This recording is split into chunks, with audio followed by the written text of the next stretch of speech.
મારું નામ ડોક્ટર વિશ્વજીત, હું સેકન્ડ યર રેસિડેન્ટ ડોક્ટર છું આજે, અને અમે જુનિયર ડોક્ટર એસોસિએશન આજે પશ્ચિમ બંગાળમાં કોલકાતામાં જે આરજીકર મેડિકલ કોલેજમાં બનાવ બનેલો હતો અને જેની ગુંજ અત્યારે દેશમાં ઠેર ઠેર જગ્યાએ છે અને દરેક જગ્યાએ વિરોધ પ્રદર્શન અને રેસિડેન્ટ ડોક્ટરો દ્વારા પ્રોટેસ્ટ કરવામાં આવેલી છે.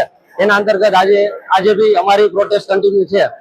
એમાં પીડિતાને ન્યાય મળી રહે એ માંગ તો છે જ, પણ સાથે સાથે તમને ખ્યાલ હોય તો કે અત્યારે અવારનવાર દરેક જગ્યાએ ડોક્ટર ઉપર, રેસિડેન્ટ ડોક્ટર ઉપર હુમલાના બનાવ બનેલા છે અને ઘણા સમયથી એ વસ્તુ બની રહેલી છે, છતાં એવો એક લો નથી કે જે એમને ન્યાય મળી રહે.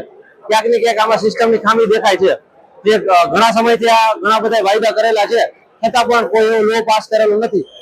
તો આપણું એમને પીડિતાને ન્યાય સાથે આપણી એવી માંગ છે કે એવો કોઈ એક લાગુ કરવામાં આવે જેના લીધે રેસિડેન્ટ ડોક્ટરની સેફટીમાં વધારો થાય.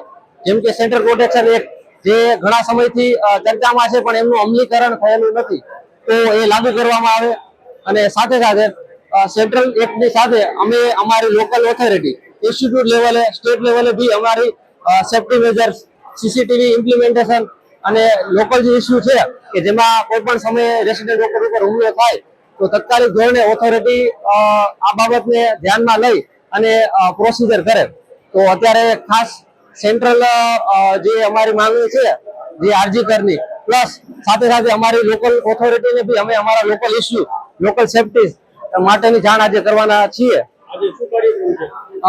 સૌપ્રથમ તો અમે આજે ક્લીનલીનેસ ડ્રાઈવ રાખેલી છે ઇન્સ્ટિટ્યૂટ લેવલ અમારા હોસ્પિટલના પ્રીમાઇસીસમાં, જેમાં અમે સફાઈ દ્વારા અમારો વિરોધ પ્રદર્શન સાથે એક પોઝિટિવ એક્ટિવિટી બી દર્શાવવાના છે.